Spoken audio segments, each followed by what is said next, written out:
Hey guys, in this video I'm going to show you the ways to find template on CapCut. In order to find template on CapCut, you have to follow the steps. First of all, make sure that your device is connected to an internet service. So basically, you could go ahead and open up your CapCut application or install the application on your device. Then you have to go ahead and open up a web browser. So there are different ways of finding the template, but I'm going to be showing you the easiest way on how you can look for a template. On the search box, go ahead and type in CapCut template. When you do that, it's going to take you to the official page. Here, go ahead and press the link that's right on top, that is capcuttemplate.co.in. And right on this page, you'll be able to locate a list of templates that's available.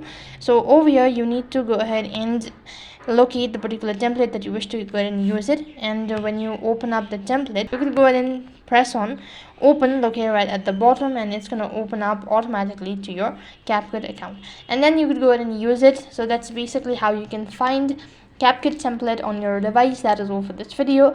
I hope the video was helpful. Make sure to like, share and subscribe to our channel. Thank you for watching. See you in the next video.